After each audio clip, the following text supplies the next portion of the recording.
My name's Adam Davis, and on behalf of Oregon Humanities, I want to say a big welcome to what I think is our third 2018 Portland Think and Drink. So thanks for making it out for this. Before we do anything else, I would like to say a big welcome to David Rogers, Rene Denfeld, and Bobbin Singh. Thank you for joining us this evening.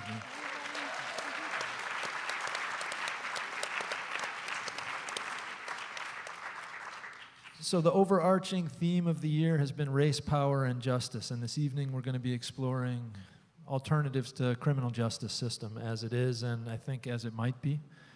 And you know a little bit about these three, or a lot about these three. I'm not going to say too much, except that David Rogers with ACLU, Rene Denfeld has been a death penalty investigator, sex trafficking investigator, has written a couple of really beautiful and challenging novels related to these themes, and Bobbin Singh is with the Oregon Justice Resource Center.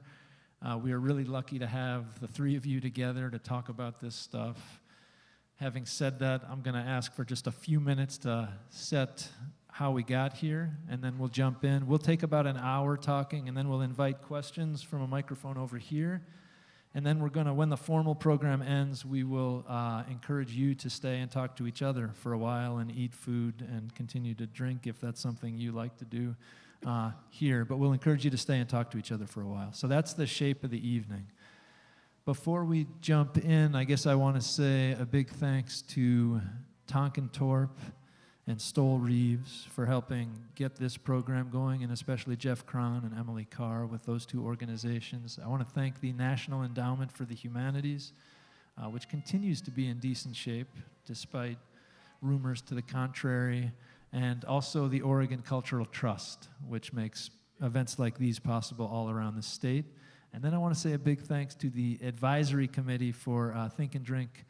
There are a number of people sitting here, some of whom bashfully looking away right now, but I just want to say a big thanks for helping us think through this and make this arrangement of events possible. That said, I think we're going to jump in. And we are going to be thinking forward into what we might imagine the criminal justice system could be, but I was hoping we could start by moving back first. And I wanted to ask each of you, in a way, to talk a bit about maybe when and how the idea of prison or jail, or whatever we call it, started to register for you as young people. If you can remember how it started to show up as a thing and make an impression on you. And I wonder, Bobbin, if anything pops to your mind there. Mm-hmm. Well, thank you for having us, and it's an honor to share the stage with David and Rene. I think I feel kind of lucky to be in with those two. A little out of place, but extremely lucky to be here. No. But I think for me, really what happened is my parents immigrated here from India in the late 60s. I was born and raised in a Sikh family, wore a turban, was born and raised in Atlanta and grew up in the South. And I experienced racism, bigotry, prejudice from as early as I can remember. Being told to go back to our country, you don't belong here, being discriminated in businesses, so on and so forth. And I joke that being raised in Atlanta, like the first names that you remember or that you learn are like John Lewis, Andy Young, MLK, because the civil rights movement was there in Atlanta, the history is there. So I really became sort of attracted to those figures, that movement, and really started to try to appreciate and understand, how people stood up to racism, bigotry. And the thing that really stood out to me is that I don't think there's anything more perverse, horrifying, disgusting than when your government, whether it's the state or federal government, discriminates against you, oppresses you, subjects you to cruel and unusual punishment. And I think once you start thinking about those issues in that way, and then you begin to look at the criminal justice system, prisons and jails, and how we treat people who are charged and arrested with crimes, how it disproportionately impacts certain communities, and how the criminal legal system is really used to sort of control populations or people that we don't want, how it is a manifestation of white supremacy and institutional racism. once you start looking at that and seeing that and being exposed to the criminal justice system and these issues, it's very hard, I think, for anyone to turn away from it. And so as I started, growing up and experiencing both discrimination from individual citizens, but I've had many encounters with law enforcement.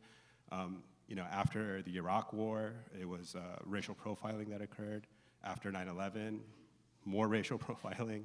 I was always randomly selected at the airport for searches. But I think it's just that, how the government treats people that we don't like. And that's really what I think the criminal justice system is about, fundamentally. Rene, I don't know, as you think back, when prison started to register as an idea or a thing. I'll share some stuff I've written about as well, and I'm pretty open about my own past. My first experience with prisons and jails was when I was 9, and the man I consider my father was sentenced. He's a registered predatory sex offender. And I have a vivid memory of being in the courtroom and watching him get led away. And I think that later just led to this very heartfelt and passionate commitment and questioning I have of what is justice. As a survivor and as a victim, but also as an advocate who came from an African-American family and has experienced a lot of the discrimination and racism that's out here. So I eventually got into death penalty work. I ended up working as a chief investigator for a while at the public defender's office. And, it's been profoundly redemptive work for me. It's partially understanding. I want to understand why. Why do some people commit bad things? Why do we end up actually imprisoning the people who are less likely to be guilty? Because who ends up in prison and jail in our country actually has very little to do with their actions. So I'm really fascinated with all the ways in which we are failing, actually, to create a justice system in our society that it works. And I also take a great deal of pleasure in working, not just with the victims, but actually I take a lot of pleasure in working with the offenders. I would love to see us create a model of justice where there's a chance of redemption and change and prevention as well. And maybe we can we'll keep going into that for sure, yeah. For sure, on those values, absolutely. One of the early drivers for me in terms of getting involved in working around criminal justice was when I was in my late teens. A cousin of mine was beaten really, really badly by multiple police in front of his parents in his front yard. He is a gentle, gentle soul, one of the most gentle souls that I know. And he spent a week in the hospital. There was no justice there. And that was a real motivator for me to start organizing. And at the time, I was living in Western Massachusetts around police accountability. And the organization I was organizing with, we were focused on trying to create an independent police review board. We made very little progress, actually, in about a year and a half of hard work. And then we realized we really actually have no idea what's going on, in terms of most effective strategies. And so we started talking to people who are doing criminal justice reform around the country. And that's actually when my understanding of mass incarceration and prison industrial complex really grew, which is that I started from police accountability, and then my analysis grew much wider. But I will just say, what happened to my cousin was fundamentally said to me, this is a system that is supposed to keep us safe. I mean, the justice system, the institutions like police departments are somehow built on this narrative that their existence keeps us safe, and yet that was laid bare, that is not at all what's happening, and in fact, that very little has, building safe and healthy communities has very little to do, in fact, nothing to do with building and filling prisons, right? Like we know, in fact, that to a large degree, a focus on incarceration makes us less safe, which maybe we can talk more about. Yeah, it'd be great to go further into it, in a way, pushing towards, well, what is this system for? And you just suggested some expectation that it's for keeping communities safe. And I guess I'd want to just put that question back explicitly, both, maybe for starters even, what is the prison system for? The justice system for, if you were going to boil it down? And I know there's both an is and a ought to be, but maybe starting with the is. Yeah, in what it really is in practice.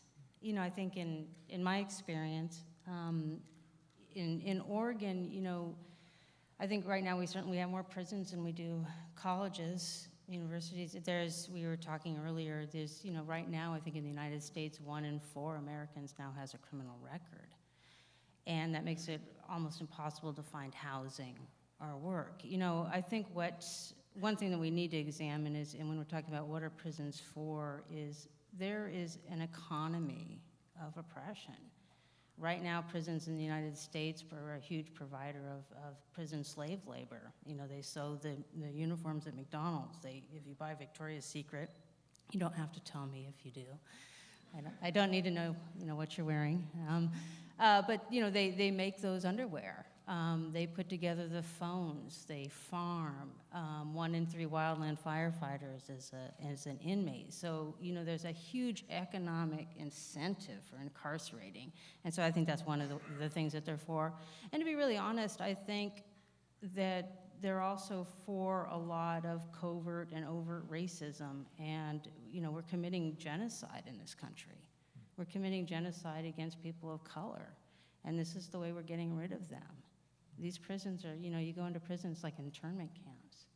And we're erasing, like right now, what would this room look like if we weren't incarcerating so many of our African American citizens in Portland? You know, our world would look so much different. So I'm really interested in, like, what are the real deep motives behind these things? Because again, it doesn't really have to do with keeping us safe. It's not really about helping victims either. Yeah, so social control, political control, all of the felony disenfranchisement laws around the country that mean that if you have a felony conviction, you no longer have the ability to vote. So when you have 1 in 3 black men in this country who actually have lost their ability to vote because of felony disenfranchisement laws, it's about political and social control of certain communities. And if they had been able to vote, we probably wouldn't have Trump. For real. Yeah. I mean, I think what Rene and David said is absolutely correct. I think it's about control, oppression, dealing with populations and problems that we don't really want to deal with. It's a simple solution to the complex world that we live in. We oversimplify mental health, we oversimplify racism, we oversimplify addiction and substance abuse, and we use our criminal justice system to try to deal with those problems in a very simple way. And what we end up doing is actually compounding those problems.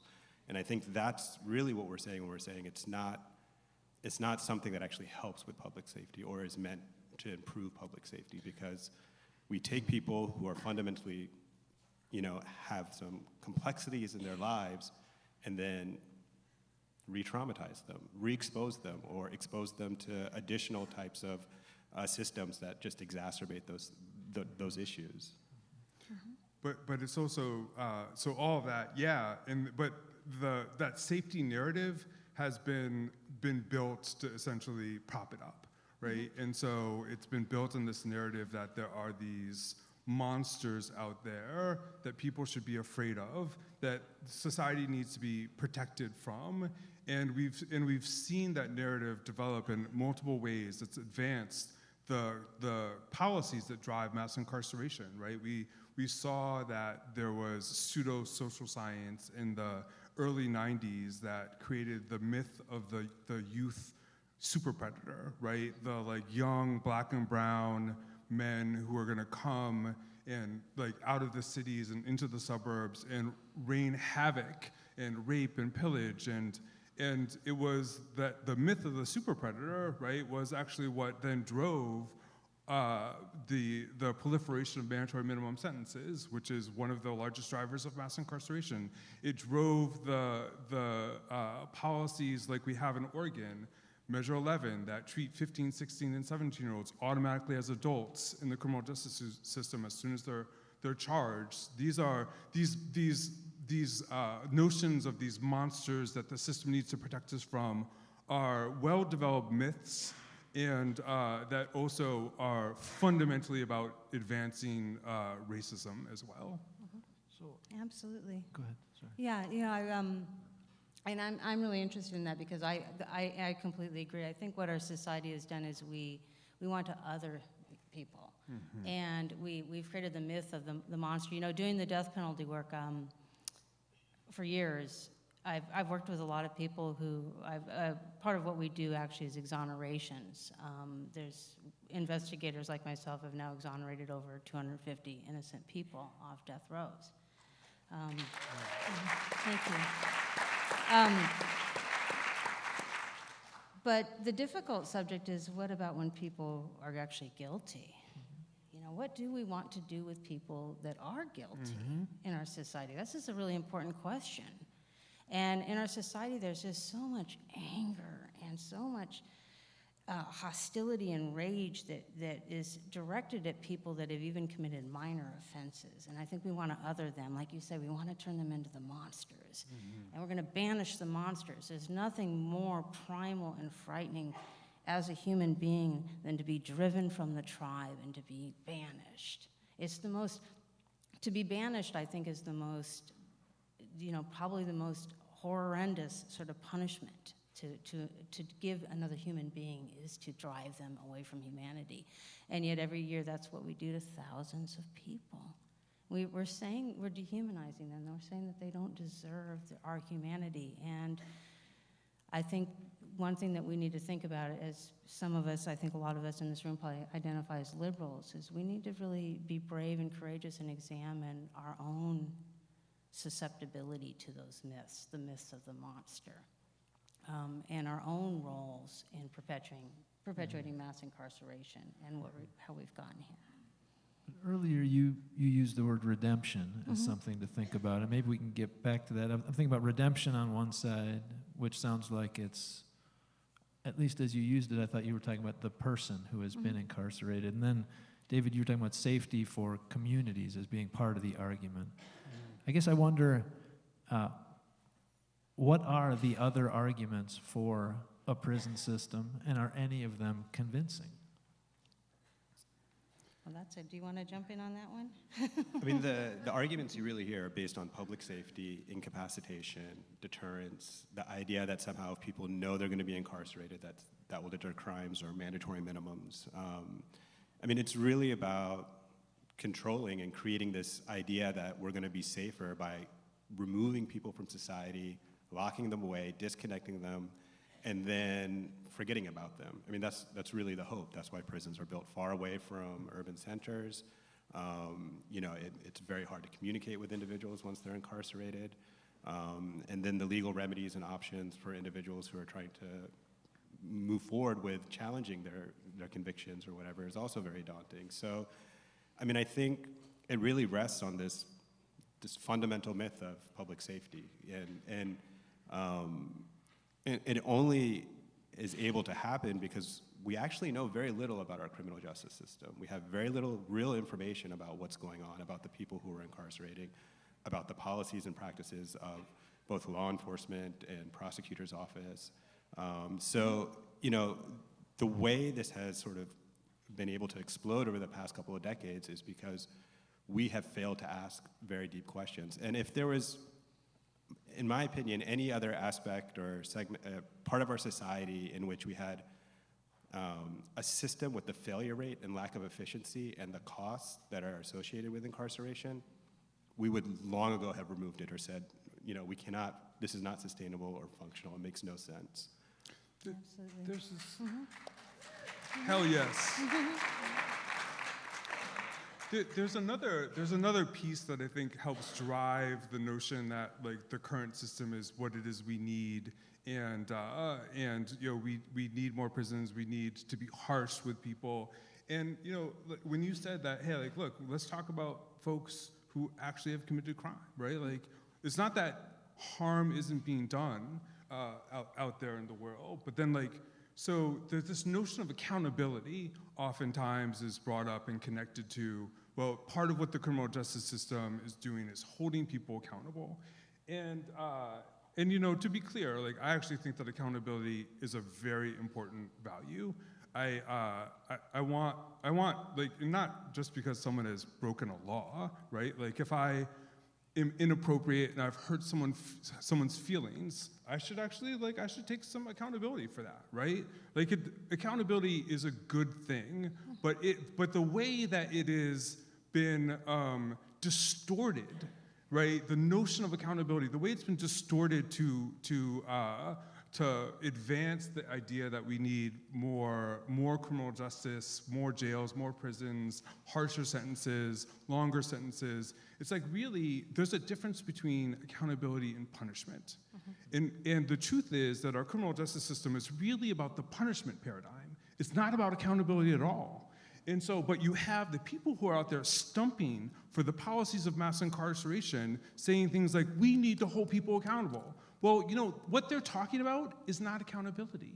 Accountability is when people acknowledge the harm that they've done, that they show some remorse, that they've taken some effort to repair the harm if that's possible, and people who do the hard work to transform their lives so that they don't create that harm again.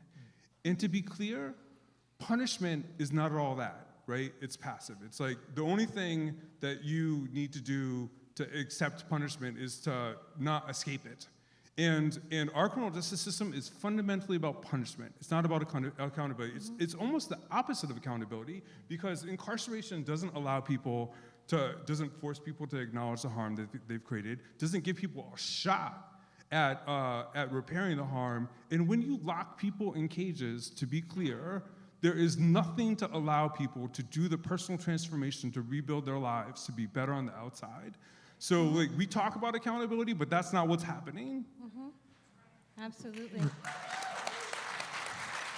Rene, I think one thing that I've observed a lot is there's in some ways it's kind of this virtue signaling that goes on. We think that in order to be against crime and against violence and for the victims, that we cannot allow any recognition of the humanity of the offender. But we can. We can hold the incredible, and I've experienced that growing up the way I did. We can hold the trauma and the pain and the deep need for hearing and listening and validation of the victim in one hand, and we can also hold the humanity of the offender in the other. These things are not contradictory.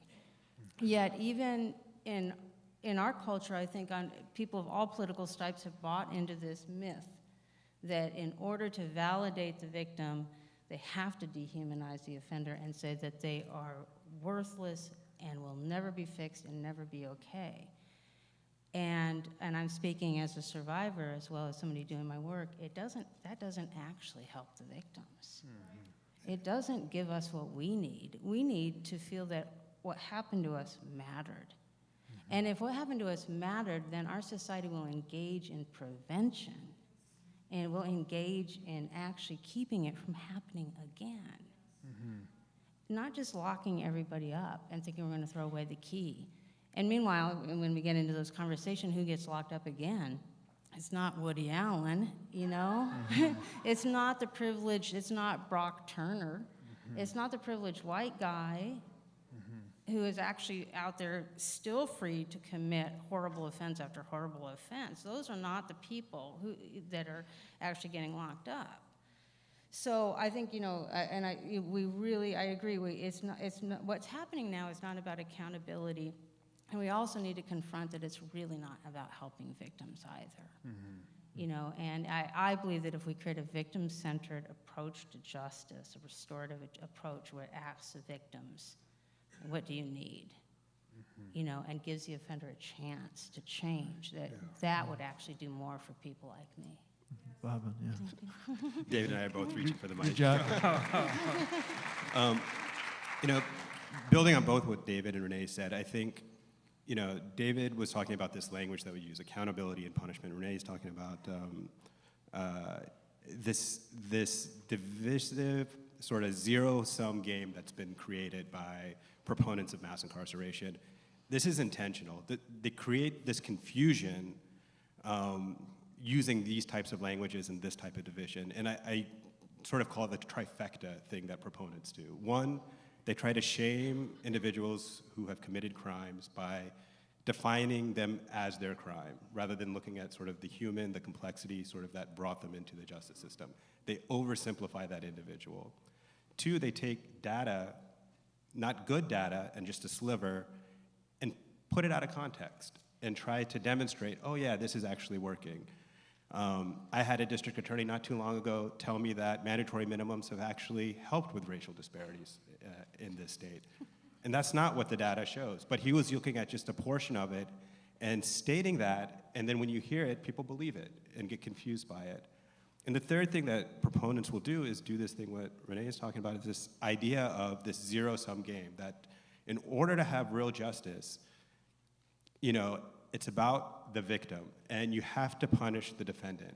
You cannot look at the humanity of the defendant. You cannot treat that person with compassion or dignity or respect, or think about rehabilitation or a restorative process, because the victim will suffer. And when you combine those three things together, what you end up having is a confused sort of community, confused population, and people then sort of go with their emotions. And it's understandable. And so I think now with sort of like the proliferation of, you know, social media, technology, being able to track information better, we're actually able to penetrate past that and have deeper discussions about criminal justice issues, criminal justice reform, and actually say, no, you know, don't be confused, don't be sort of, you know, I don't know, bedazzled by, you know, this kind of rhetoric, but let's get to the heart of what's going on here. It's been amazing to see how much ugly criminal justice policy has been advanced in the name of victims. And the truth of the matter is, actually, the system does very little for survivors of crime and survivors of violence. There are very few options, there are very few choices, and there are very few people in the system asking crime survivors what it is they want. It's like in this country, over half of the people who are victims of violence, so people who have experienced serious trauma, who have been assaulted, who have been raped, people who have, you know, spent serious time in the hospital, choose not to report their crime. And to be clear, that means essentially that they're choosing nothing over everything that our system has to offer, which is not much for people. So it means that we actually really need to change our emphasis on prevention and on actually providing the programs that help people rebuild their lives, which is not what our system is focused on. Yeah, absolutely. You know, there's so many laws that have been passed as victims' rights laws, but really they're about police and prosecutorial power laws. And they're usually laws that have vast inroads into the civil rights of defendants and the rights of people for things like, you know, to not have the police come search your house without a warrant. You know, there's a lot of times what's couched as victims' rights is not. And I've had the same experience. You know, it's interesting because even working in the public defender's office and in working with defendants, a lot of times victims, you know, and I work with victims too, a lot of times the victims would tell me that they couldn't get anybody at the DA's office to pick up the phone. You know, a lot of victims report that they feel devalued in the system too. Absolutely. And one thing I do want to make clear is that when we're talking about people who have experienced crime or trauma, when we began to look at the population of individuals who are incarcerated, whether youth, women, and men, what we find is actually a very, you know, a lot of these individuals have severe histories of trauma or assault or being victims themselves, and the justice system does very little to recognize that. So we're not talking just about people who, you know, crimes have been committed against, but the individual defendants have also been in a lot of instances, been through this. We Yeah. call that in the work I do, especially the death penalty work, there's just a handful of investigators that do this kind of work, and we call that the myth of the Hannibal Lecter. And we have an ongoing joke that someday we are going to meet the brilliant sociopath that is, the stereotype, the boogeyman. And we're going to call each other and say, I found him. Because it's a myth, the idea that I think what happens is it's also deflection, because the idea that the reason so many crimes go unsolved is because there's a handful of brilliant sociopaths that are out there outwitting the police at every turn is just not true. The reason that so many particular crimes go unsolved, particularly against women and children, is because our society doesn't care about us. And the focus, thank you, the focus of mass incarceration is not on those crimes, actually. It's usually on nonviolent property offenses and those sort of crimes. So I feel like there are two directions we're going, and one is that perpetrators of harm, who are sometimes called criminals, we're talking about how they're often victims of both specific individualized harm and larger social harm beforehand. And so one big question I guess I have is, what's the right intervention point into that cycle of harm done and then kicked out again? And maybe we can start there. Does that question make sense? And I'm thinking, even when I think about your two novels, for example, I feel like, in a way, the toughest characters to develop empathy for, because of some of the things they've done, the more we get to know them, the more we realize that they've had awful things done to them, both specific things and larger social forces operating on them in a way that you almost can't help but empathize then with the harm they're doing to others. Where is the right place to intervene, and how much can we expect of a criminal justice system? I mean, we need to focus on something different, right? I mean, hurt people hurt people. But we're not investing in, there's not treatment on demand in Oregon. We're not investing in mental health services that are accessible in a community-based way. We're not investing in addressing in the ways that we need to homelessness. In fact, we're criminalizing mental illness and homelessness. And when you think about the fact that in the past 20 years, the Department of Corrections budget in the state is one of the fastest growing state agency budgets, let's take a little less of that and invest it in the community-based programs that are actually going to help people be okay, have opportunities, be able to repair the harm. But there are choices that we can be making that are honestly fairly straightforward, and we just need the political will to be able to make them. So I want to follow that up, and I guess I want to, what are the fairly straightforward choices that will help us repair some of the harm that occur to you?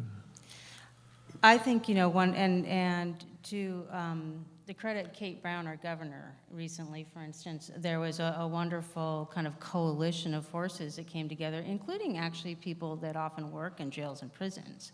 And in my experience, I spent a lot of time in jails and prisons, and actually, one thing that we need to address, that people that work in corrections are the blue-collar workers who used to work in places like timber, and auto. And so they've passed bills decriminalizing, for instance, a lot of drug offenses. So, I think one of the things we can do is continue to push, particularly at the state level, where it's very doable for the decriminalization of a lot of offenses that are putting people in prison for things like mental health issues and addictions. I mean, these are things that can and have been accomplished very easily. So one thing that we need to do is pull back on mass incarceration. We really need to get rid of the mandatory minimums. They've caused so much damage. And as a quick aside, one of the ways that mandatory minimums cause damage is they cause a lot of people who are innocent to take plea deals because they know that they're gambling, and I've had this happen to so many clients, and it's heartbreaking. They're innocent. They know it. I know it. But the DA is able to say, you're looking at 30 years. And the DA comes to them and says, and the DA knows this too, let's be honest. And the DA says, you know what, if you accept a plea deal for 7 to 10, you'll be out. So the client knows they have to roll the dice. Are they going to take 7 years for something they didn't do? Are they going to go to trial and potentially risk spending the rest of their life behind bars? And we have a lot of innocent people in our prison system because of these severe sentencing laws that we continue to push for. I think in those times that we're angry and we feel helpless, and we read about some high-profile case that sounds terrifying, and we think we're going to do something about it. But that high-profile case that sounds terrifying is not the man that's going to go to prison. I mean, I think there are some clear things that we can do. I don't know if they're simple. I think first and foremost, we as a community, as a country, need to embrace complexity. I think that is going to be the biggest challenge, is to be able to say, that people are complex, and our justice system needs to reflect the fact that people are complex. And that does mean getting rid of simple solutions like mandatory minimums, the death penalty, and other types of sort of 3 strikes. These are all very simple-minded sort of ways to approach sort of our problems in our society. I think the other thing, which is a huge challenge, is we have to connect the legacy of racism, slavery, white supremacy to our criminal justice system. We just have to accept it and acknowledge that it permeates everything in our system. And that is not something we've done yet. It's not something in this state that we've accept.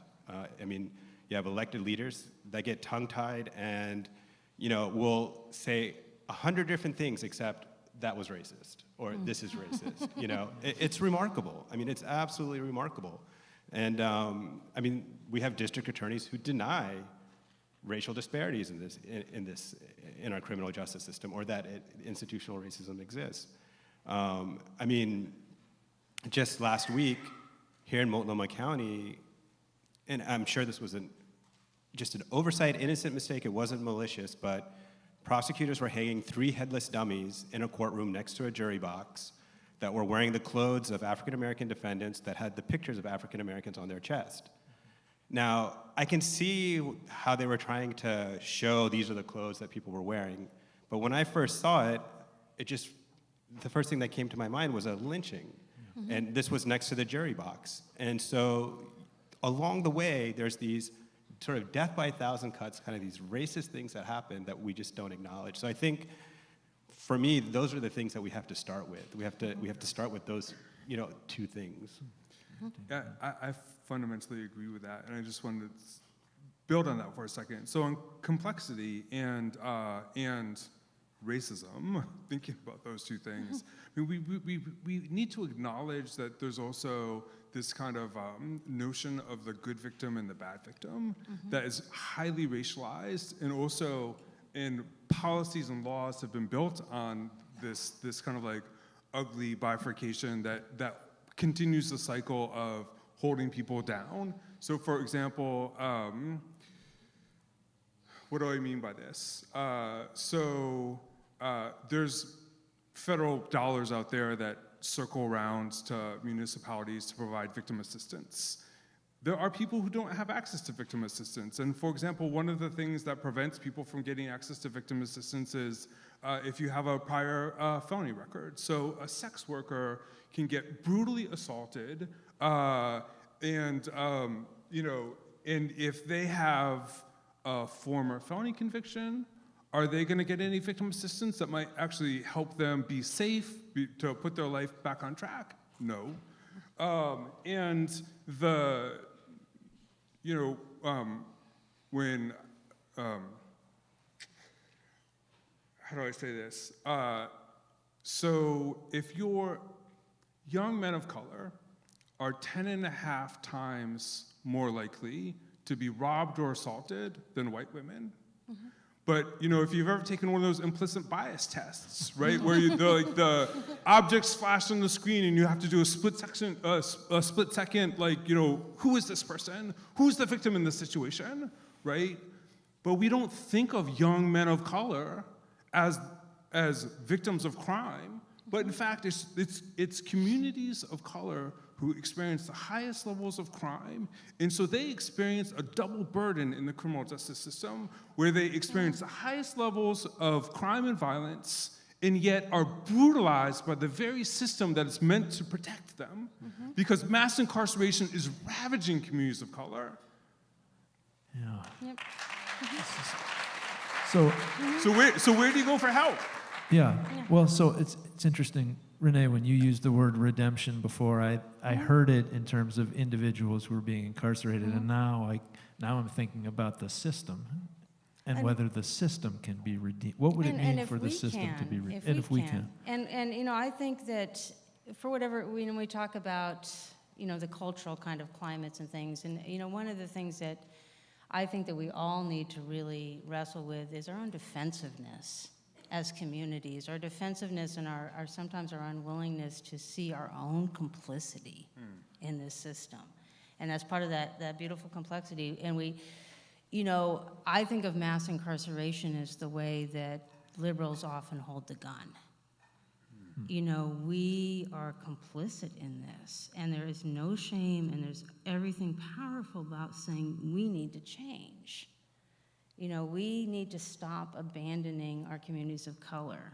We need to, you know, whether it's, you know, practicing integrated schools, whether it's, you know, being engaged and confronting our own biases. You know, I think that we need to move towards redemption for us as a society, because we're all in this together. And so I see it as a collective effort, and I believe that we have the power to do that. It's not too late. And Bobbin, when you talked about how you came to be aware of sort of the prison system, you said early in that comment that once you looked, you couldn't look away. But I think one thing that seems to be pretty clear is many of us are well practiced at looking away. So I guess... I mean, I think this is the whole sort of disgusting thing about mass incarceration. It happens out of sight, out of mind. We often, you know, don't see it. We're not exposed to it. There's a very intentional effort to keep the things that are happening in prisons and jails hidden. There's a very intentional effort to keep information about what's happening in our criminal justice system unavailable or not even collect it so we can say we don't know. So I think it becomes easy to become complicit in a system that you don't see, don't hear about, and can't understand. Like, you don't understand what's happening to people. And I think often what happens is it's people who have family members who end up getting touched by the system that then get exposed to it and then say, oh my God, this is what's happening. I mean, I've been having some very interesting conversations in the past couple of months with faith community across the state, with Republicans, mainly because they've had family members or friends who have been touched by the system and gone into the prison and said, sort of like, what the fuck? You know, like, what is happening here? And I think sort of the brutality that you get exposed to, I mean, like David said, you're putting people in cages, and it's a very scary thing. And I think also what's really interesting that's been happening over the past few years, and which has really pushed this issue in the mainstream, is our cell phones. I mean, we're capturing stuff that's been going on in this country for decades, and it's being exposed to the public for the first time. People cannot deny that these things are happening, that young black and brown men and women are being murdered in the name of public safety. They've been saying this, we just haven't been listening. Now they're like, yeah, we got proof.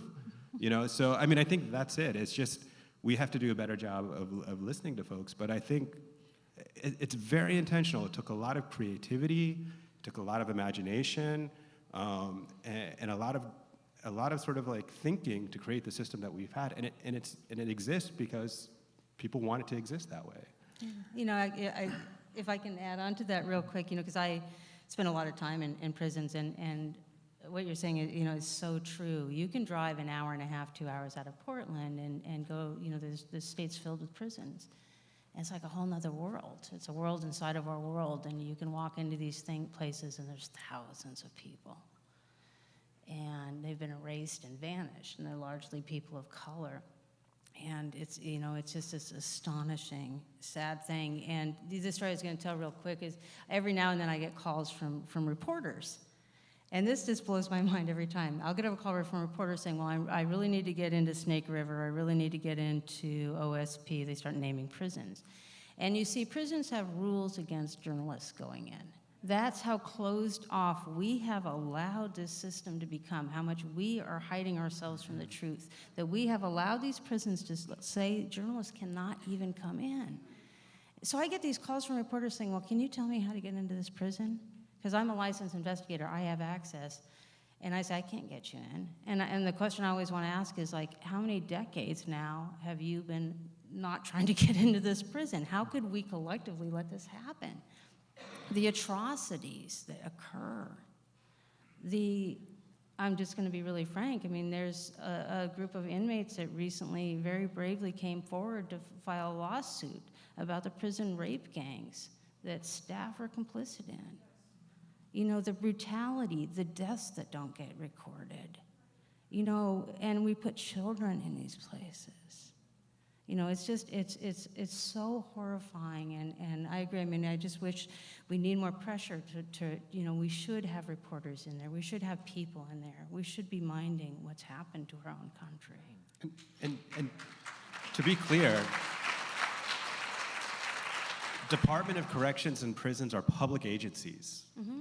Public agencies, so we should have the right to know what's going on in there. We should treat them like every other government agency and understand precisely like what's going on with every dollar, how people are treated, mm-hmm. And how people are acting in those prisons. But it's one of the few agencies that we just say, yeah, whatever. You know, whatever. Yeah. There's also, I think, to this a very like kind of individualistic and kind of human battle that we need to have for ourselves, because you know, violence happens, and it's a natural human reaction to feel like someone should be punished. The way fear is actually also a very human emotion, and the policies of mass incarceration have definitely been sold on the politics of fear. But I think that we need to challenge ourselves when we see ourselves responding in that way. Like, in some ways, it's about, like, do we have optimism for human evolution? Can we do better? And if so, we individually need to actually push ourselves to lift up, to tap the compassion rather than the fear and, like, the support for the punishment paradigm when we actually see something terrible happen. And to know that, like, no one should be judged for the worst thing that they've done or that the worst thing that they've had done for them, and to have faith that, like, as people can transform. And if we're building a system that fundamentally doesn't believe that people can transform, then we've already lost. Absolutely. And I just want to say, because I don't know if people actually understand the size and scope of when we say mass incarceration. There's, you know, numbers out there, 2.3 million people who are incarcerated, some other 8 million that it's on some sort of correctional control. But we have over 5,000, or I saw the stat recently, 5,000 jails and prisons in this country collectively and across the country. So there's nothing in modern human history that sort of can compare to this. Mm-hmm. There's more people in prison in the United States who are under correctional control than was in the gulags under Stalin. More people of color, black men incarcerated here in the United States than were enslaved. I mean, this is phenomenal when you think about it, that in this country that we have this kind of system of incarceration. You know, and jumping into what you're saying, I think that one simple thing that we can do is to, when we have those feelings of fear and rage, and I think a lot of times we feel helpless. And so we think, I feel helpless, I'm gonna get on social media and start calling for this or doing that, and we start pushing for these things. And so one thing that we can do is to kind of stop ourselves. You know, when we have those feelings and we start thinking that the answer is to call for even more and more draconian penalties and stiffer and harsher sentences, we can be the one that's not jumping on the bandwagon. And we can be the one that's saying, you know what, I bet you anything if we pass a harsher law against X, Y, or Z, it won't be enacted in the way that we imagine. And just to give you a quick example, you know, we go through these phases where it's very popular to get our society to get very angry and upset about a crime. And a lot of times it's mythical, like the myth of the wilding super predator boys that was never truth, or ritual satanic abuse is another example. A while ago, several years ago, it was really big to be angry about identity theft, and we passed these really severe laws about identity theft, that where now people who are, say, drug addicted and steal a checkbook from you can go to prison for dozens of years. You know, so we need to stop ourselves. And when we have that natural result, that natural human emotion of fear and anger, I think we can stop ourselves and say, is this really what we need? So, go ahead, sorry. And I think that's a really good point, because I think a real recent example of it that occurred here in Portland, and this is really hard, is the tragic killings that happened on the MAX train. Yes. You have an individual who is, from the liberal or progressive perspective, evil. You know, someone that just committed these horrendous, terrible acts. And it continues to put himself and speaking out, you know, just sort of awful rhetoric. It is a death-eligible case. The prosecutors are going to seek the death penalty against this individual. And this is where I think these tensions really kind of come to be for folks that are, you know, who are liberal, who are progressive, and who sort of want to do this criminal justice reform work. But when we confront something like this, our initial reaction is, yeah, you know, this guy is terrible, you know, and it's split, like some of the people that, you know, that we work with, that, you know, in the community that say, that are just silent on the issue.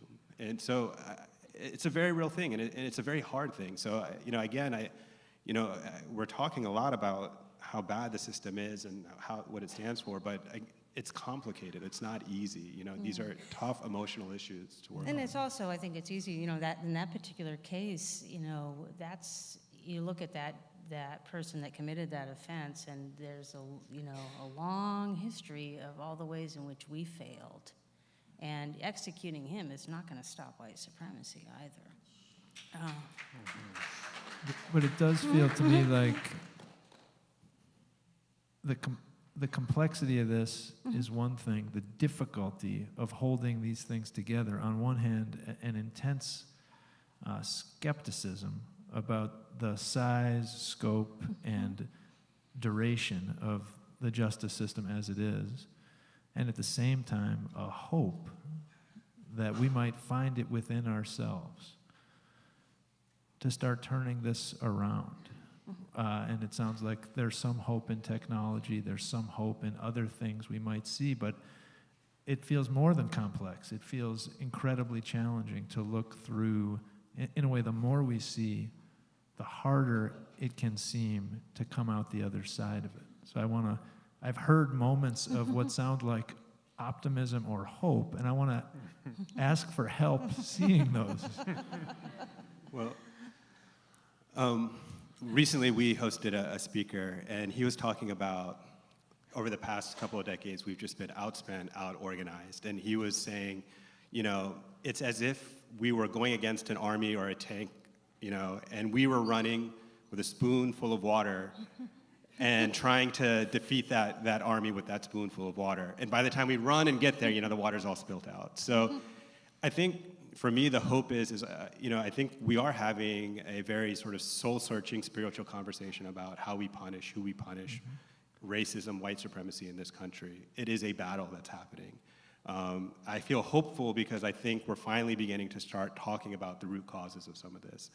I feel hopeful that we are actually starting to talk about the right institutional actors and their sort of, and how they've perpetuated this system over the past couple of decades, like district attorney and local officials. When we say a criminal justice system, it's not a system. It's a bunch of individual actors that work in silos that sort of keep pushing things along. And we are sort of waking up to, okay, we have to start attacking all these institutional actors, putting pressure on them to change and demanding culture change.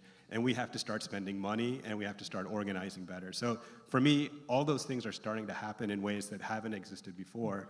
So I feel very hopeful that, okay, we're finally reframing the conversation to where it needs to be. We're starting to put resources where we need to put them. it is a mountain we still need to climb, but I think we're finally like, oh, okay, finally getting to, eyes wide open, this is what's happening. Awesome. Totally agree. I actually tend to be a pretty optimistic person. I think, when we get out there and we grapple with things, we stop feeling so helpless. And in my work, I see so much sadness and tragedy, but I also just see so much strength, and I see humans trying to survive despite the most terrible odds, and it fills, my soul. And I feel happy about that. And I want to say that the kind of things that make me feel really hopeful and optimistic is that now people like myself are on a stage and we're being listened to. So thank you, and I really appreciate that. Yeah, I think I would actually build on the piece around increased awareness, and I will just say, right now, the activism that's happening in the country and in Oregon around prosecutorial reform is huge. Yes. The most powerful people in the criminal justice system are prosecutors and district attorney offices.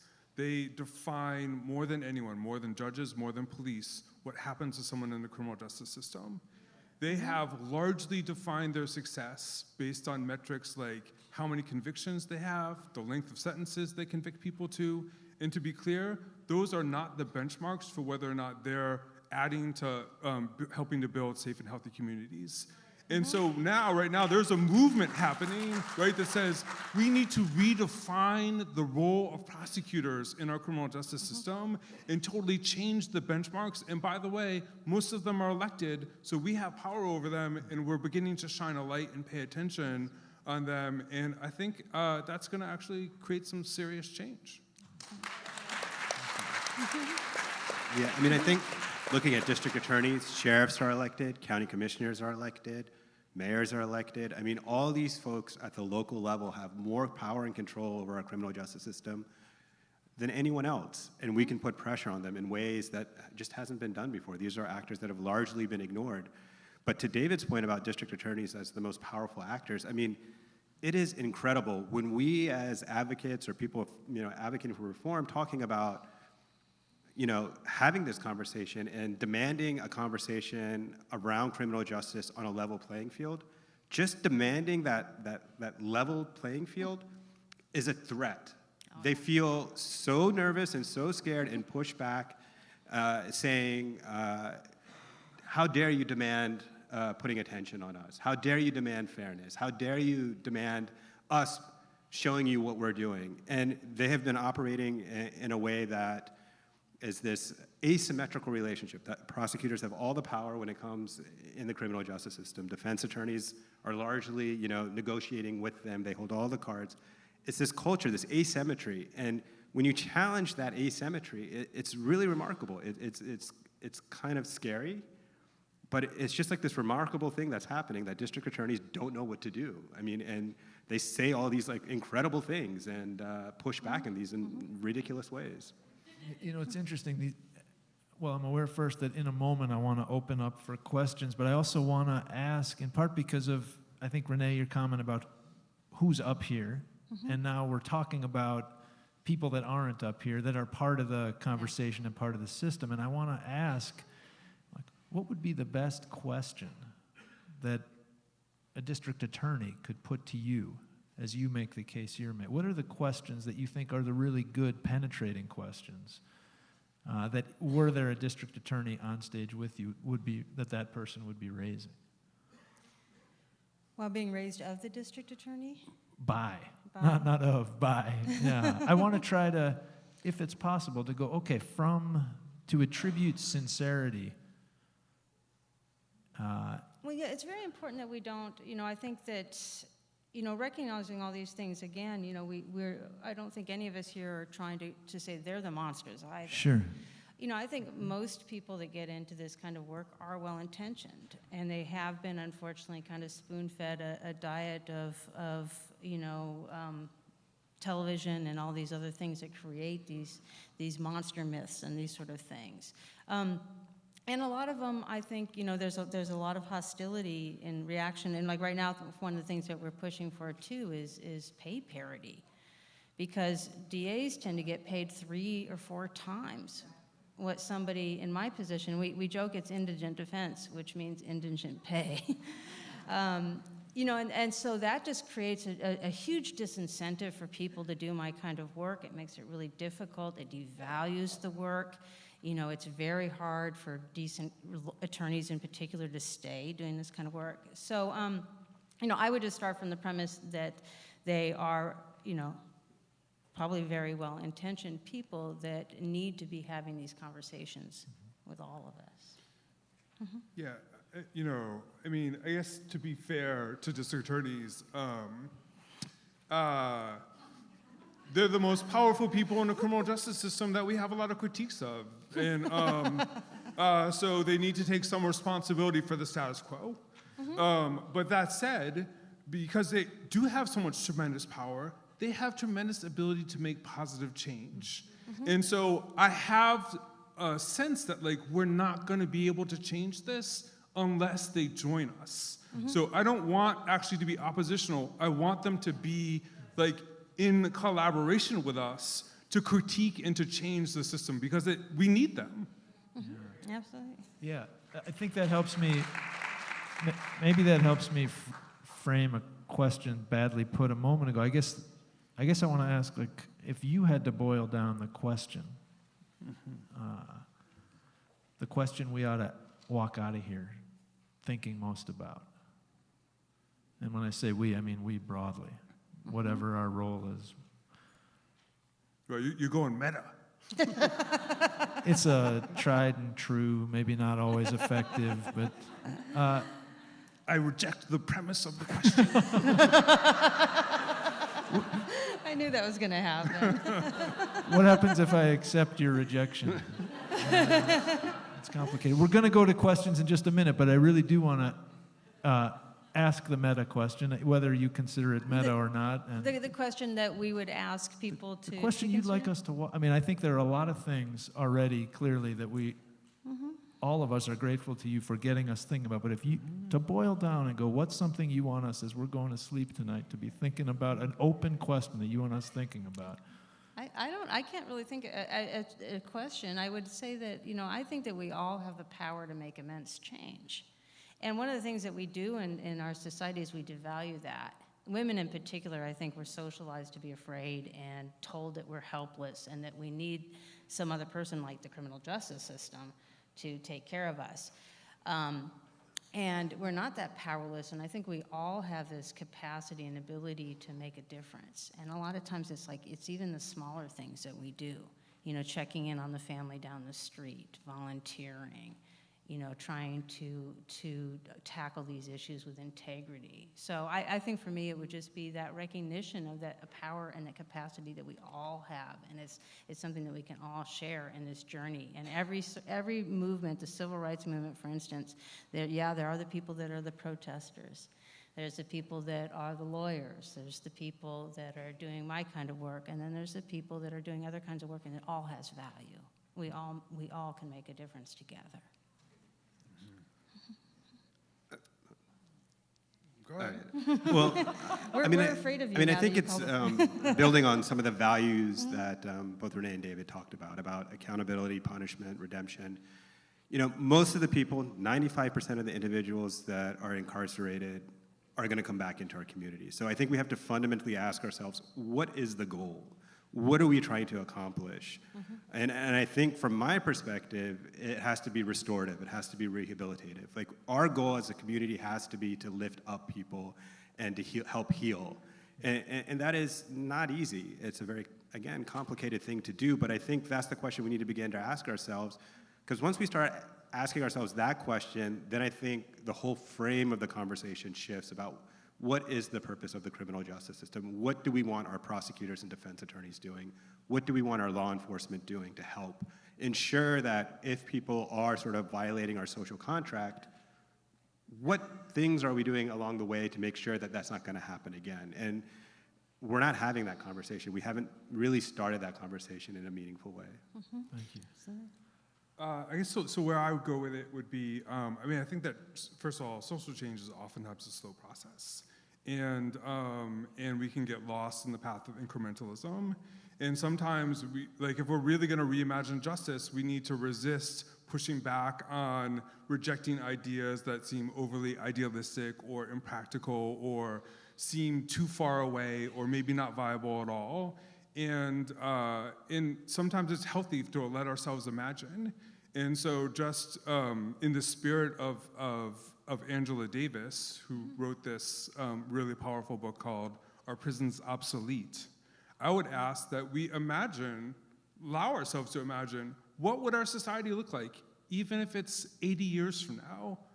What might it look like if we didn't have prisons and jails?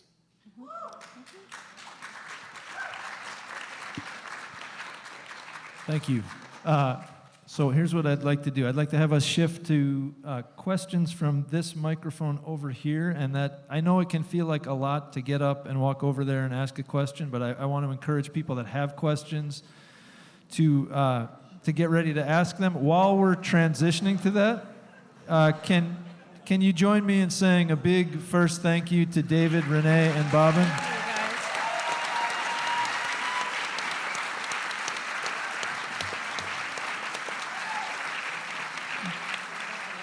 So no shortage of questions. As we go to questions, given the line already, I do want to make a request, which is to try, please, to keep your questions fairly succinct and interrogatory. So before we jump into this big line behind me, I want to ask a question from Twitter that we had come in during the program. Why has Measure 11 and mandatory minimums been so hard to roll back in a progressive state like Oregon? Ooh, good question. So why? Why has it been hard to roll back the mandatory minimums in Oregon? Yeah, and Measure 11. I don't think we're as liberal as we think here, to be honest. That was a simple answer. Sorry, just got yeah. I think that's it. I mean, I think that, for one, Portland is sometimes a little blue bubble in a big, very conservative and very poor state. But yeah, liberals, I think we really need to get off of our high horse and think that we're somehow not racist and somehow not complicit in this. And, people politically are very much afraid of seeming soft on crime. And we really have to get our politicians in particular past that hurdle and support them when they do make these efforts.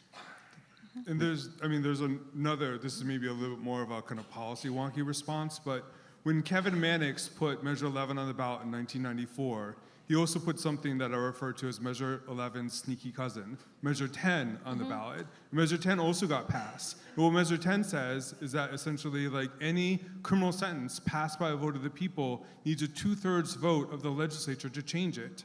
And to be clear, a 2/3 vote is a really, really, getting that many legislators to agree to anything is really, really hard.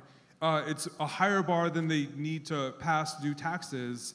And that has been a colossal barrier to be able to create change at the legislature. Thank you. Why don't we go ahead? I was going to say just Sorry, one thing. Bobbin, yeah. I was going to say it's just the politics of fear and anger. I think at the end of the day, what ends up happening, proponents of these punitive sentences and mandatory minimums will share the most horrific stories. And I think all of us then begin to react sort of with our emotional self when we fill out our ballots or when we vote. And so I think that is a very hard thing that we have to accept and recognize that, many people probably voted for Measure 11, not really fully understanding it, but just heard some stories about it. So I think, moving past that politics of fear and anger and soundbite politics is really important. Thank you. Sally Jochen. Could each of you say one or two things that anybody in this room who isn't already working on criminal justice, something very specific that they might do in line with all the things that you've said? Thanks.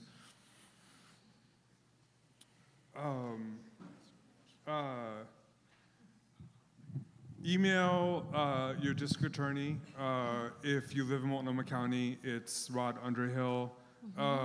If you live in Washington County, there's a contested district attorney race, so you actually get to decide who your next district attorney is in the next few months, and let them know that you want as a voter and a constituent, you want the district attorney to embrace an emphasis on treatment, on prevention, to reject mandatory minimums, to stop treating youth as adults, but whatever, communicate what it is you want in the criminal justice system, because that person is accountable to you as a voter. Yeah, absolutely. The power, just adding on to that, we sometimes imagine people like district attorneys as like these rarefied creatures that live in another world, but they are our employees, and the power of an email or a letter is actually very significant. They pay attention, they're elected officials, and I think that's one thing I would definitely suggest is start getting active with your communications, and again, what you believe and is important to you. Hey, Bobbin, 1 second. Oh, and by the way, if you want to actually figure out who your DA is, you can go to theyreporttoyou.org, which is a campaign website around district attorney accountability, theyreporttoyou.org. Thank you. So David didn't take the opportunity, but as an executive director of a nonprofit, that's a very dangerous question to ask, because I will say donate. The DOC budget, just to give you an idea, is about $2 billion per biennium. That doesn't include law enforcement or county costs towards jails. Organizations like David and Mines operate, anywhere from, $500,000, $600,000, $700,000, $8,000 to over $1 million or whatever operational budgets per year. So we are really holding a spoon of water trying to fight this mass incarceration. All right, so I said that. That was well done. And I'll just say, talk about this issue. Stand up. Don't be silent about this. Talk about it with your friends. The only way this changes is through culture change. And culture change happens when you convince the people around you that this is not the way to do it. And that's the only way to sort of really reimagine and change the system. We need a culture change to happen. All right, my name's John. I'm an organizer with Oregon Recovers. We're trying to move towards, getting away from the criminalization of addiction. Also a person in long-term recovery and formerly incarcerated. So I've been a victim of the plea bargain as a child, and was threatened by the DA that I could get up to 20 years for a drug charge. And so I spent some time as a juvenile, and I also spent 6 months as an adult for a drug charge that I ended up getting sentenced to 20 days for. So I understand the criminal justice system. My question is, I understand the benefits, the small benefits of the plea bargain, but I'm wondering what we can do to get away from this manipulative tactic to scare people into pleading guilty. What do you think the alternatives would be for the plea bargain to get away from that? Thank you. I'm really glad. I don't know, did everybody catch that question? About the plea bargains. This is a very frightening, I think, statistic, but in Multnomah County, I think 95% of all cases are settled in plea bargains. And, working particularly in public defense work, that's scary. And so one of the many things we need to do is push for that parity to support, for whatever reason, I won't go into it. I think defense attorneys are kind of maligned. And people that do defense work are very often misunderstood. So we desperately need to support an equitable system where people doing my kind of work can actually have the time to investigate and to support clients, and the attorneys have the time and ability to fight back as well against that system. And I'm so sorry to hear how you suffered.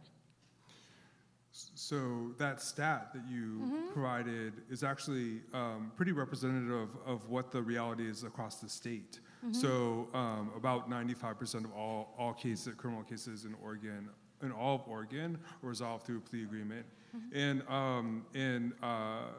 the majority leader, Representative Jennifer Williamson, in the short legislative session in February, introduced a bill to put actually much significant limitations on the ways that prosecutors can get people to sign away their rights inappropriately within the negotiation process. It did pass. It was significantly scaled down, and I think in 2019 there will be a robust effort to pass a bill that puts significant sideboards on what prosecutors can do in plea negotiations, and that will be something that our organization, the ACLU of Oregon, strongly supports.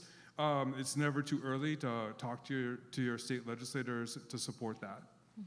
I mean, I think we just need to also demand transparency. I mean, the truth is plea negotiations happen in secrecy. I mean, between the prosecutor and the defense attorney, but there's not really an understanding of what happens, how consistent they are.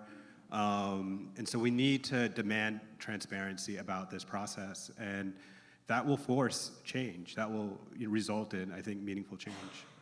Thanks. Yes, my name is Judith Armada, and I'd like to thank you for all the work that you do, and I'd also like to thank the audience for taking the time to come out tonight and be interested in this, because it hasn't always been that way. One of the areas that we haven't addressed, and this is one of the hardest to address, is the monsters of the monsters, and that's sex offenders, and what happens to them, what we've done with sex offenders without protecting victims. But what we've done is established a whole other legal system for them, and much of it happens after they have finished serving their time, which is registration, notification that they're in the neighborhood, residence restrictions, job restrictions, and other sorts of things that happen. So that's a hard one to take on. I know it's the last thing anybody wants to take on, but I would love to hear your reaction to that. Thank you. Sure. I'm willing to step into that one. You know, sex offense laws are really excellent examples of how somebody will come up with a law and everybody says, that's a great idea. Let's, for instance, have sex offender notifications. And people think that sounds great. We'll know where all the sex offenders live. But then, of course, the law gets enacted and the outcomes are actually often much different. Sex offenders then end up getting driven from neighborhoods. And I want to clarify real quick, a registered sex offender, only a small portion of those people would be considered, like my stepdad, a serial sex offender. Many times, in times in which homosexuality was against the law, people that were convicted of sodomy were sex offenders. Consensual underage sex work allegations, convictions, all these, there's a lot of people who are convicted sex offenders are not your boogeyman monster kind of myth. But what's happened with these kind of notifications is we've driven a lot of people who are convicted of these offenses underground. They can't find housing, they're kind of exiled again, even though they're no longer in prison. And I should add again, also people end up plea dealing to crimes of sex offense they also didn't commit. That happens too. So even potentially innocent people too are part of this, and they're being driven from our communities and being driven underground.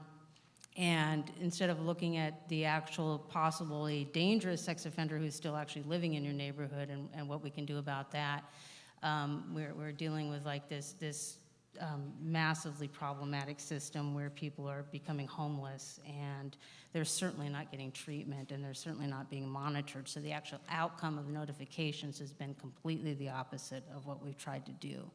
We've actually we've made it so these people actually are not being monitored because they're underground. And that's I think, very problematic. I would say that this is actually not that. The issue itself is what I often say is like the third rail of issues, even for criminal justice reform advocates.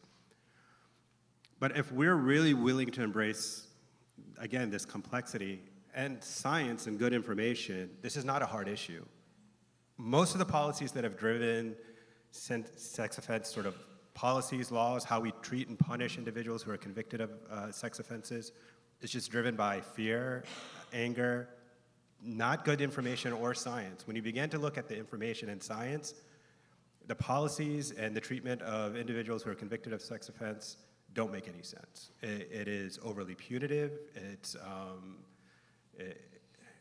It's just junk science not even junk science, but it's just bad information being sort of driving these policies. And I think it's a hard one because emotionally it's a tough crime, obviously, that's occurred or potentially may have occurred. But I think if we're really willing to sort of ground ourselves into the science or the information, then we can find that this is not really that hard of an issue, and that there's much better solutions to this issue, to individuals convicted of sex offenses. And I think what Rene said, further isolating them and exiling them is far worse. And this is sort of the super predator of our time. I mean, this is the myth, the monster that exists in our society right now. Thank you. Carol, with a real short question following up on David's charge to us to imagine what a radical change in our justice system might look like. What can we learn from other countries, other regions, other states that's worked well? Thank you. Thank you. Well, you know, there's, if you're talking about actually, there's a lot of wonderful role models in other countries. I mean, we've become so isolated in our system here in the United States. It comes as a big surprise. I was recently actually in the UK, and it always startles me to go to other countries, which is pretty much every other country, where if you're convicted, for instance, of murder, you might serve 10 years in a prison and have treatment. That's actually the role model of what we call the civilized nations. The United States has gone so far in this kind of, this what feels to me like this genocide, this hysteria of these severe sentences. And actually, if we look at other countries, the far more moderate sentencing focuses on rehabilitation. These things, again, you look at the science, they've proven to work. I think we've just been very resistant to hearing that. And that is, in itself, I find just absolutely fascinating. Like, where does that resistance come from? Mm-hmm. There is an amazing restorative justice program in Brooklyn called Common Justice. Mm-hmm. And I think that they were the first restorative justice program designed to support victims of violence and people who have actually committed that harm. And what it does is well, I don't want to actually provide a really lengthy explanation, but I'd say if you're interested in restorative justice models, which are the best, or the closest thing we have to really imagining something fundamentally different, look up Common Justice on the internet. They're doing cutting edge work. Mm-hmm. Thank you. Hello, I'm April McFerrin, and in fact, I'm a lawyer in formation. I just wanted to thank you, Rene, Roger, and Bobbin, Adam. You all left me with two very, very valuable, a valuable paradigm and a valuable question to bring into me as I began, preparing myself to enter into this system. Mm-hmm. And that is what, the paradigm of accountability versus punishment. That's an amazing paradigm to carry in, because that really, is the core question. What is a criminal justice system? And that was so articulated well tonight. And also, I was left with a question that I think is going to absolutely be the central question that I will probably be spending my whole profession answering, and that is, what is justice?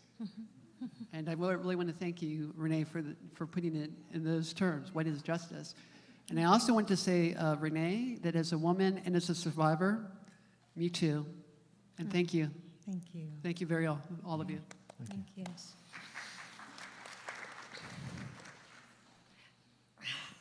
Deborah Resley, thank you. I was introduced to David earlier through another presentation that you gave. I had a quick question, a couple of questions. One, on the issue of making people more aware, is the press here tonight, and will they report on this?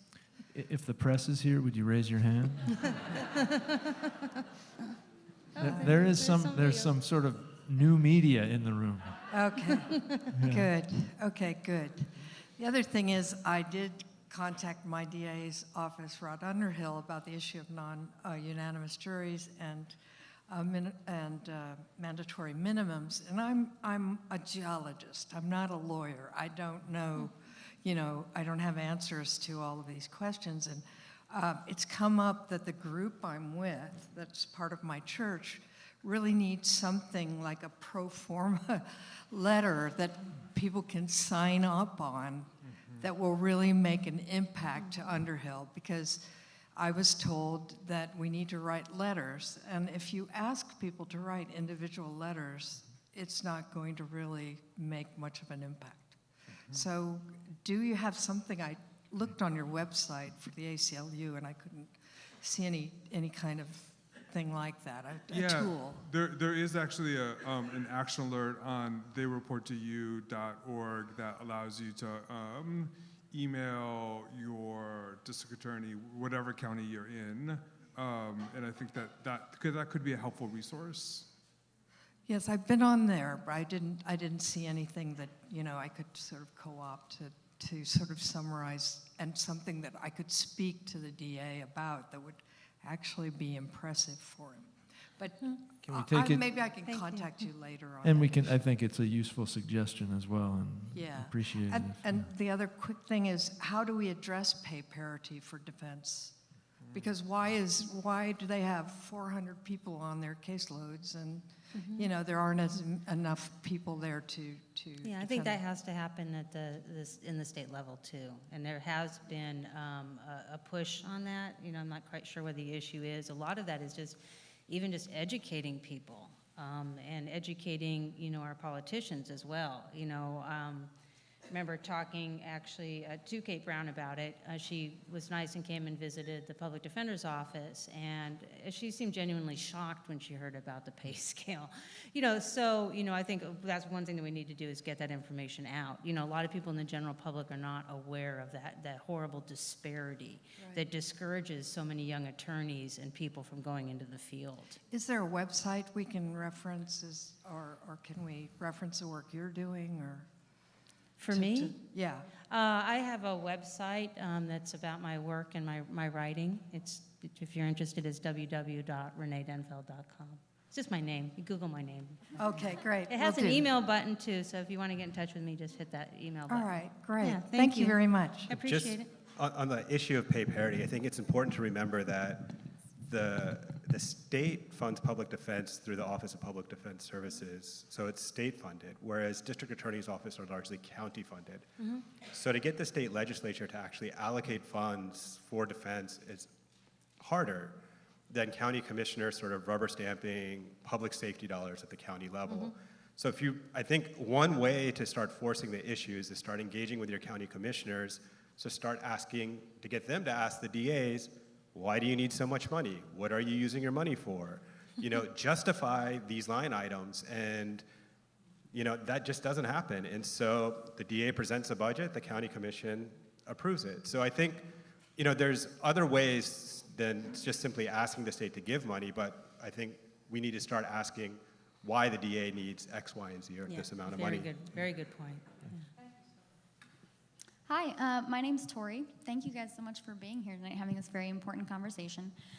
So I just wanted to ask, as a lawyer, an organizer, and as a survivor, the era of Me Too has in many ways felt very empowering, but as a criminal justice reform advocate, it sometimes feels like we're moving a little bit backwards at the moment, I think because of the tendency towards fear and anger that you guys have kind of discussed. And so as much as I sometimes understand the urge to throw the whole man away and start over, I know that the threat of criminal consequences actually keeps abusers and rapists from taking accountability for their actions. And I think I speak for a wide variety of people in Portland trying to do more restorative community accountability work.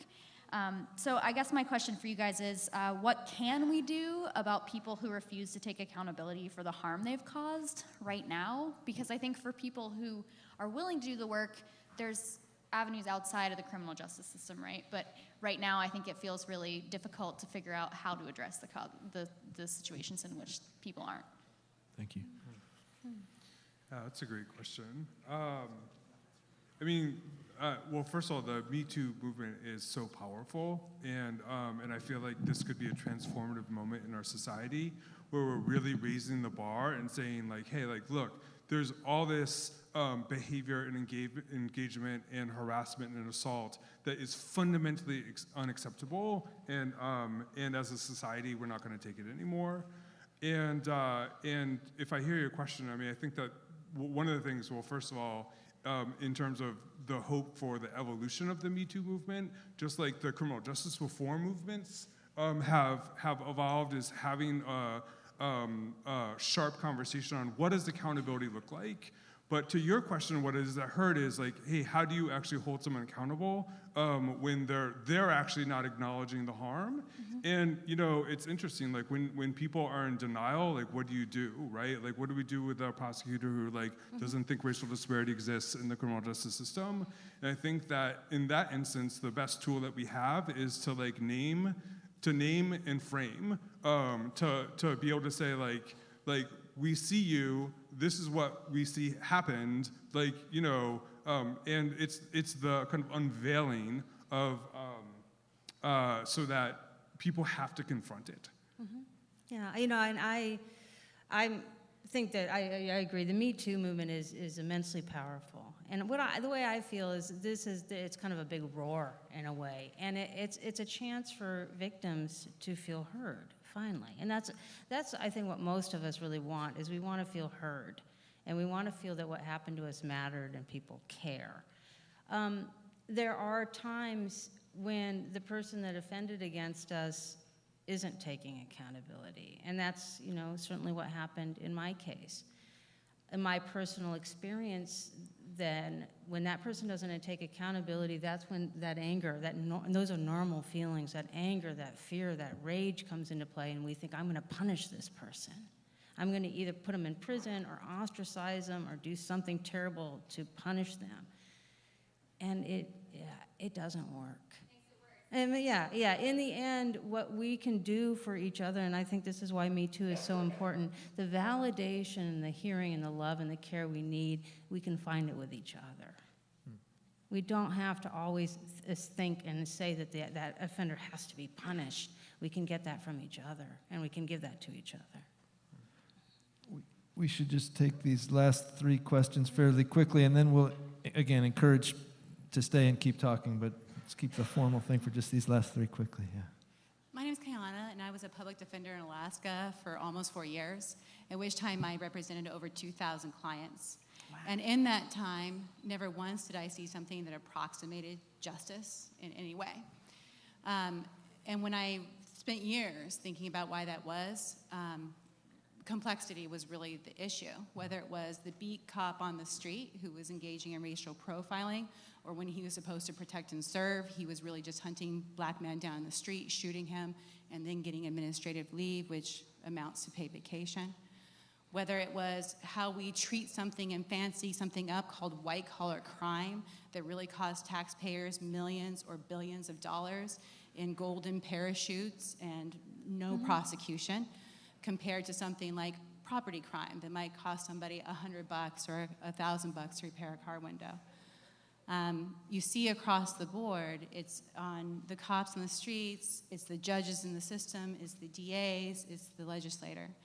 And so my question is really about incrementalism. You know, the biggest example of incrementalism I saw in my time was the federal disparities between cocaine and crack were 100 to 1, as if cocaine wasn't just bought by rich white men and crack by people who couldn't afford the cocaine, as if crack came from the crack fairy instead of just being stepped on coke. And when we spent time and energy and finally got the chance to have a hearing on this issue, we addressed it by reducing it to 10 to 1, as if 10 to 1 was equality, if 10 to 1 wasn't disparity, as if we didn't know what equal meant.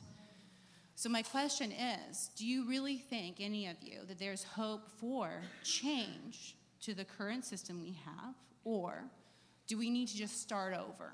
Start with a system that recognizes racism that exists on every single level, of how when I try to explain to my client that the laws don't apply to the people in power equally and why that is, And why a victim who's coming to me, because I do answer my phone and I do talk to her and I do guarantee that she will have a place in court because I will call her to be able to talk to what she wants to have happen at sentencing. Do we just start over? Because it's so broken that incremental change will always be some sort of just bone that the other man is throwing us.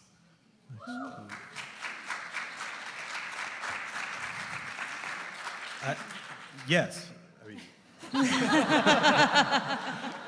I think what we have failed to do, and I think what David was talking about, is we can't be afraid to just be bold, be imaginative, and be creative, and talk like that, and say it, and be confident in what we're saying because it's true. The facts, I think, are on our side. The data is on our side. We live in a community, in a state, in a world in which there are political realities, so I think incrementalism is just a natural byproduct of that. But I think what we have done a very poor job of is being okay starting off with a bold idea and then negotiating from that standpoint or working from that baseline. I think we too often start at what's politically real and then negotiate against ourselves to something that's compromised. And so, we really do need to be imaginative. We really do need to be creative. We really need to think and say out loud the things that we're saying. The system's racist. It disproportionately impacts people of color. Not disproportionately, but it brutalizes, the people that go through the system. And not be afraid. I think that's the biggest thing. It's like when we say words that are that provocative, we say, oh, that maybe offend someone. Good. It should, and so that for me, I think, is the big thing that we should embrace that imagination and big thinking. Yeah, absolutely. And I think when as you know this, how many you had a couple thousand clients in just a few years. Those of us that are engaged in the work, it's very easy to kind of develop a trench mentality. You're just trying to fight through one case and one day after the other. Which is why we need this community of people that are having these conversations and people saying, and I perhaps am radical enough to think that I think we could get rid of prisons and jails tomorrow and we would be okay. We'd be better than okay. Just think about the incredible intellectual and creative and imaginative power that right now goes unfound and unexamined, all these people in prison and what they could do for our country and our economy and everything. I mean, these people, they're not just other humans, they're resources that we could use. Yeah, we absolutely need to build new models. And like I talked about this program before, Common Justice. I think that the degree to which we can create restorative justice models that are fundamentally different in terms of they're survivor-centered, they are about real accountability. And if we're not building those, we're never going to have anything different. So we need to create like working models that are fundamentally different. And if I can add real quick, if for those of you that may not have heard the term restorative justice before, I've done some of these cases and just kind of in a nutshell, and victims uniformly tend to be very happy with this process. It's victim-centered. The victim and the offender come together in these mediated conversations to give a chance for change and to have the victim receive what they need from this process. And there's different kind of models for it, but it tends to be very effective. Thank you. Hello, I'm Alice Shapiro, and I've been in public education as an educator from doing pre-K through community college for many decades, actually.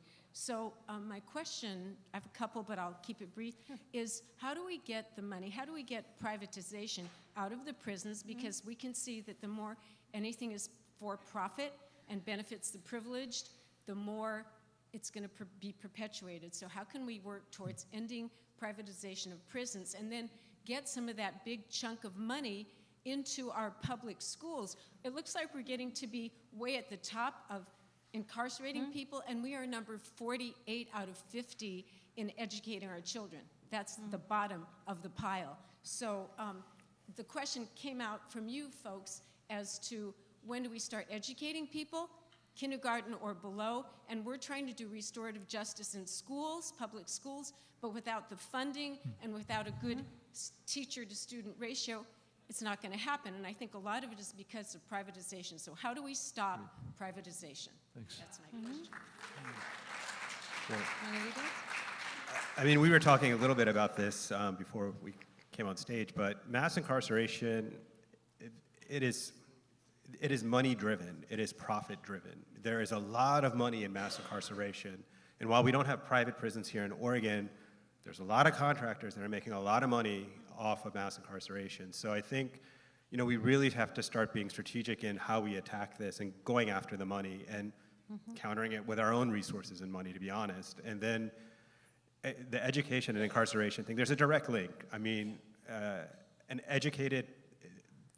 there's a direct link between having an undereducated population and being very high in incarceration. So it definitely has to be a reallocation of resources into our public education, generally speaking. And it starts with, I can't really say, but it's a great question in the sense that I think they occupy the same space, and we have to start thinking about it that way. Yeah, absolutely. I would just add, the ways in which it's not just prison slave labor. Like, Oregon is, theoretically we don't have private prisons, but what we actually have are these shells, these buildings in which these private companies come in and exploit the inmates. And it happens in medical services. It happens costing $10 for a phone call. You name it, there's all these predators. They're not monsters, right? But there's people that are exploiting that, and I think there's a lot we can do just in terms of awareness and moving against that, because if we took the profit out of this, we wouldn't have such a motive to incarcerate so many people. So That's true. Absolutely. And maybe to take this out of Oregon for a second, I will just say that, nationally, the biggest area of growth for the private prison industry has actually been for-profit immigration detention centers. Yeah. And there's a huge intersection between privatization, the advancement of mass incarceration, and the horrible predatory immigration policies of our country and the Trump administration. And there was incredible success, actually, by people who are focused on trying to put an end to the privatization of prisons in this country. There was a serious shrinkage, and then Trump got elected. And within a few months, actually, the stock value of the private prison corporations skyrocketed because they knew exactly that Trump was going to butter their bread. And so we need to also be paying attention to the intersection with immigration policy and join the fight to push back on what's happening right now, the tragic things that are happening around immigration and ICE. Thank you. Why don't we go to the last question for the evening here? Yeah, my name is Howard Shapiro. I'm the other side of Allie. To carry that question a little further, that was going to be part of my statement. You didn't address that. However, what is the effect of this privatization on any change that has to take place will go through the political system? And the campaign funding will come from the corporations that stand to lose anything. And so many corporations, food corporations, in addition to what you mentioned, will stand to lose, and they're going to put money into campaign, and so there goes your change. How do you get around this conundrum? Well, that's I think exactly why prior to the election, a lot of big businesses supported Trump, because they're invested in this prison slave labor economy. And I think I'm sure everybody has other ideas. I think that there has been some kind of initial pushes at just disseminating the information and boycotting, and there's a lot of ways in which I think we can have impact on big businesses and as far as consumers, and letting them know that this is, obviously the situation's not tolerable. I don't know if anybody else has. I mean, I think we have to demand transparency from our public institutions, the prisons and Department of Corrections, and understand the huge amount of the money that corporations are making, the contracts that are happening, and how corporations are making money, and how it's exploiting people who are incarcerated. I think what's also something to be very aware of, and I think is very dangerous, is that these companies are smart. And so, for a long time, we talk about alternatives to incarceration, probation, and stuff like that, and corporations are like, hey, you know what? We can make money off of ankle bracelets. So let's start pushing more alternatives to incarcerations too that keep people under supervision. So we ourselves have to be careful about what we ask for and how it may be also pushing these companies into making more money. Like we've been talking about, for a long time, non-lethal force for police officers. Well, taser, multi-billion-dollar industry right there, like using tasers and stun guns and things like that. So, and people are being brutalized by that weapon now. So, there is money at every aspect of this, and I think we have to be also very cautious as we're thinking about new ways to keep people out of prison, how we may be also complicit in continuing this sort of profit motive or money incentive that's driving mass incarceration. So here's what I want to do. I want to first of all say a huge thank you to the three of you for your work and for helping us think about both complexity and ways to enter into this more fully. So please, everyone, a big, huge thank you.